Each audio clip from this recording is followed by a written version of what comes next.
সেই সরকারের মেয়াদ 6 মাস পার হতে না হতেই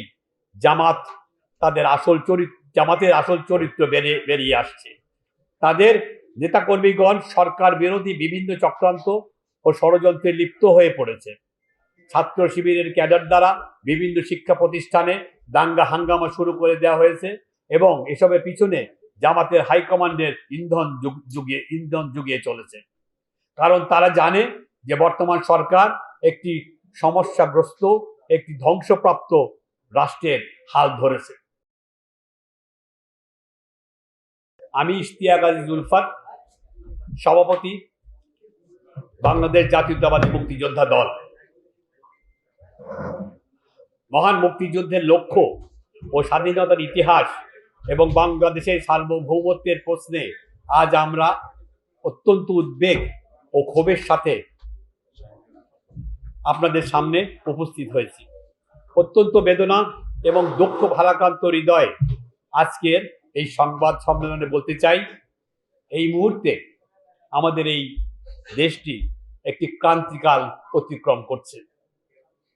দেশের মানুষ যখন একটি ফ্যাসিস্ট সরকারকে বিতাড়িত করে একটি সুষ্ঠু নির্বাচনের মাধ্যমে স্বাধীনতার ঘোষক শহীদ রাষ্ট্রপতি জিয়াউর রহমান বীর উত্তমের প্রতিষ্ঠিত বিএনপিকে জনগণ ক্ষমতাসীন করেছে, সরকার গঠন করেছে। সেই সরকারের মেয়াদ 6 মাস পার হতে না হতেই জামাতের আসল চরিত্র বেরিয়ে আসছে। তাদের নেতাকর্মীগণ সরকার বিরোধী বিভিন্ন চক্রান্ত ও ষড়যন্ত্রে লিপ্ত হয়ে পড়েছে। ছাত্র শিবিরের ক্যাডার দ্বারা বিভিন্ন শিক্ষা প্রতিষ্ঠানে দাঙ্গা হাঙ্গামা শুরু করে দেওয়া হয়েছে এবং এসবের পিছনে জামাতের হাইকমান্ডের ইন্ধন জুগিয়ে চলেছে। কারণ তারা জানে যে বর্তমান সরকার একটি সমস্যাগ্রস্ত, একটি ধ্বংসপ্রাপ্ত রাষ্ট্রের হাল ধরেছে। সম্মানিত সাংবাদিকবৃন্দ, ব্যাংকের টাকা, পুঁজিবাজারের টাকা আগের সরকার লুটপাট করে নিয়ে বিদেশে পালিয়েছে। রাষ্ট্রীয় অর্থ বিদেশে পাচার করে দেওয়া হয়েছে। বাংলাদেশ ব্যাংক হতে কৌশলে ডলার সরিয়ে সাইবার ক্রাইম তারা করে গেছে। গত 17 বছরে লাখ লাখ কোটি ডলার বৈদেশিক ঋণ নিয়ে সেসব অর্থ দুবাই, কানাডা, আমেরিকা, ভারত এবং সহ বিশ্বের বিভিন্ন দেশে পাচার করায় সেসব ঋণ পরিশোধের দায় বর্তমান সরকারের ঘাড়ে এসে পড়েছে। ফলে দেশের অর্থনীতি সামাল দিতে আমাদের সরকারকে, আমাদের প্রধানমন্ত্রী তারেক রহমানকে হিমশিম খেতে হচ্ছে। এর সঙ্গে যোগ হয়েছে আমেরিকা, ইরান, ইসরায়েল যুদ্ধের কারণে সরকারের কয়েক বিলিয়ন ডলার এই অবস্থাতে, এই ভঙ্গুর অবস্থাতে এই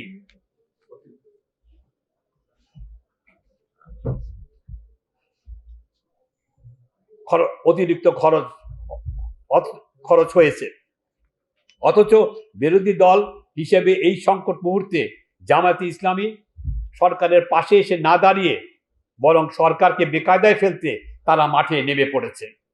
তাদের এ কাজ শুধু শিবিরকে মাঠে নামিয়েই তারা ক্ষান্ত হন নাই, নিজেরা এবং তাদের দোসররা মিলে কায়দা কৌশল ও ফন্দি ফিকিরের মাধ্যমে সরকারকে বেকায়দায় ফেলার সর্বরকম ষড়যন্ত্র করে চলেছে।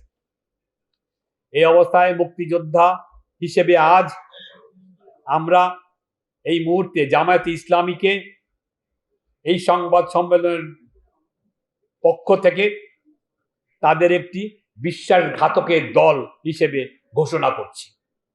71-এ তারা আমাদের বিরুদ্ধে যুদ্ধ করেছে, আমাদের বুকে গুলি মেরেছে, আমাদের মা বোনদের ধর্ষণ করেছে, আমাদের মা বোনদের পাকিস্তানিদের হাতে তুলে দিয়েছে। তারা একটা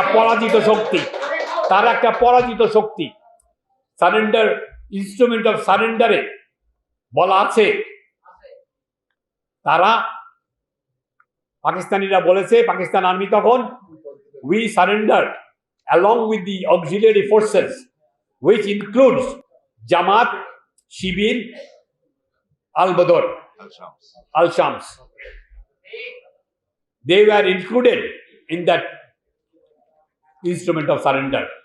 71-এর পরাজিত শক্তি যারাই বাংলাদেশ চায় নাই, তাদেরকে আজকে একটি বিশ্বাসঘাতকের দল হিসেবে আমরা ঘোষণা করছি।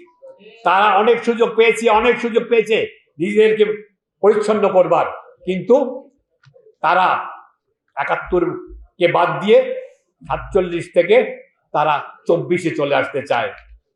কিন্তু এই দেশ জন্ম নিয়েছে ৭১-এ। তারা যে সুযোগ পেয়েছে, আমি আশা করব সামনের দিনে তারা এটার ভুল অনুধাবন করে তারা তাদের গতি পাল্টাবে। গণতান্ত্রিক ধারায় আমাদের তাদের মেনে নিতে হচ্ছে, আমরা তাই চাই। এই অবস্থায় সারা দেশের মুক্তিযোদ্ধাদের প্রতি আমরা উদাত্ত আহ্বান জানাচ্ছি, স্বাধীনতা বিরোধী জামায়াত এবং তাদের সহযোগীদের যে কোনো অপকর্মে যে যেখানে যেভাবে পারেন রাজনৈতিকভাবে মোকাবেলা করবেন। জামায়াত শিবিরকে বিশ্বাস করবেন না, কারণ তারা বিশ্বাসঘাতক, তারা মুনাফেক। এই মুহূর্তে সকল মুক্তিযুদ্ধের প্রজন্ম এবং জনগণকে সাথে নিয়ে ঐক্যবদ্ধভাবে স্বাধীনতার পরাজিত শক্তি ও তাদের দোসরদের ঐক্যভাবে মোকাবেলা করার জন্য দৃঢ় সংকল্প ব্যক্ত করছি। সম্প্রতি বাংলাদেশ জামায়াত ইসলামীর আমির ও বিরোধী দলীয় নেতা ডক্টর শফিকুর রহমানের সরকারি বাসভবনে সামনে জুলাই এখনো শেষ হয়নি শিরোনামে একটি আলোকচিত্র প্রদর্শনীর আয়োজন করা হয়েছে। এই শিরোনামটাই উস্কানিমূলক। আয়োজকদের পক্ষ থেকে বলা হয়েছে ৪৭ সালে ২০২৪ সালের গণ অভ্যুত্থান পর্যন্ত বিভিন্ন সময়ে উল্লেখযোগ্য ঘটনাবলীর স্থির চিত্র সেখানে প্রদর্শিত হয়েছে। কিন্তু অত্যন্ত দুঃখ ও ক্ষোভের সঙ্গে আমরা লক্ষ্য করেছি প্রদর্শনীতে ৭১ সালের মহান মুক্তিযুদ্ধের বিভিন্ন প্রশ্নবিদ্ধ ছবি স্থান পেলেও মুক্তিযুদ্ধের অন্যতম বীর সেনানায়ক, স্বাধীনতার ঘোষক শহীদ রাষ্ট্রপতি জিয়াউর রহমান বীরুত্তমের কোনো ছবি কিংবা মুক্তিযুদ্ধে তার ঐতিহাসিক ভূমিকার কোনো চিত্র বা লেখনী সেখানে স্থান পায় নাই। বাংলাদেশ স্বাধীনতার ইতিহাস উপস্থাপন করতে গিয়ে ইতিহাসের কোনো গুরুত্বপূর্ণ অধ্যায় বা কোনো বীর মুক্তিযোদ্ধার অবদান ইচ্ছাকৃতভাবে বাদ দেওয়া ইতিহাসকে বিকৃত করা। এখানে আরো বলতে চাই যে মুক্তিযুদ্ধের সাথে ওতপ্রোতভাবে জড়িত আমাদের প্রাণপ্রিয় নেত্রী দেশনেত্রী বেগম খালেদা জিয়ারও কোনো ছবি বা কোনো লেখনী বা বক্তব্য এই অনুষ্ঠানে ছিল না। এটা তীব্র নিন্দা জানাচ্ছি। আমরা মনে করি মুক্তিযুদ্ধের ইতিহাস কোনো ব্যক্তি, দল বা গোষ্ঠীর ইচ্ছামতো পরিবর্তন, সংযোজন কিংবা বিয়োজনের বিষয় নয়। যুদ্ধের ইতিহাস আমাদের জাতীয় অস্তিত্বের অংশ। সেই ইতিহাসে যার যে অবদান তা যথাযথভাবে তুলে ধরতে হবে। বিশেষ করে শহীদ রাষ্ট্রপতি জিয়াউর রহমান বীরুত্তমের মুক্তিযুদ্ধের অবদানকে কোনোভাবেই অস্বীকার বা আড়াল করার কোনো সুযোগ নাই। স্বাধীনতার ঘোষণার সঙ্গে তার ঐতিহাসিক ভূমিকা এবং মুক্তিযুদ্ধের ৯ মাস তার নেতৃত্ব ও বীরত্ব বাংলাদেশের ইতিহাসের একটি গুরুত্বপূর্ণ অংশ।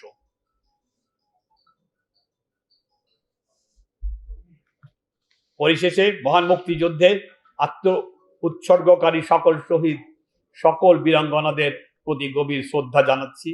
মুক্তিযোদ্ধা এবং মুক্তিযুদ্ধের প্রজন্ম এবং সকল সাংবাদিকদের কৃতজ্ঞতা জানিয়ে আজকের এই সাংবাদিক সম্মেলন এখানেই শেষ করছি। আপনাদের সকলকে অনেক অনেক ধন্যবাদ।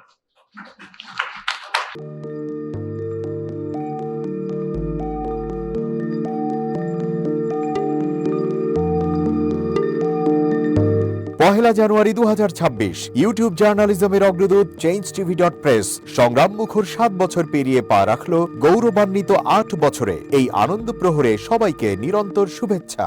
আমি নিজেকে ধন্যবাদ মনে করি। আমি সৌভাগ্যবান, চেঞ্জটিভির পক্ষ থেকে আমার সাক্ষাৎকার নেওয়ার জন্য তারা আসছেন এবং চেঞ্জটিভি দীর্ঘ ৮ বছর ধরে এই কাজগুলি করছে। আমি তারা অনেক ভালো কাজ করেছেন, দেশের মানুষের সুখ দুঃখের কথা প্রত্যক্ষ তুলে ধরছেন। আমার আশা থাকবে চেঞ্জটিভি সামনের দিকে উত্তরোত্তর আরো সমৃদ্ধ হবে। একটাই শুধু আমাদেরকে উপদেশ দিতে চায় তাদের কাছে, সেটা হচ্ছে সত্য কথাটা মানুষের সামনে তুলে ধরা, মানুষের ভিতরে কি চায় তাদেরটা তুলে ধরা, মানুষের প্রত্যাশা তুলে ধরা এবং মানুষের মধ্যে এই যে দেশাত্মবোধটা এবং সত্যবাদীটা এটা জাগরণ করে চেঞ্জ টিভির সামনে থেকে এগিয়ে যাবে।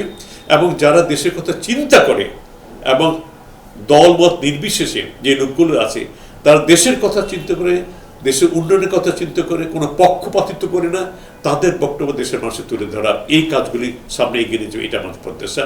অনেক ধন্যবাদ আপনাদেরকে, দেশবাসীকে, দেশবাসী সবাইকে আমি ধন্যবাদ জানাচ্ছি।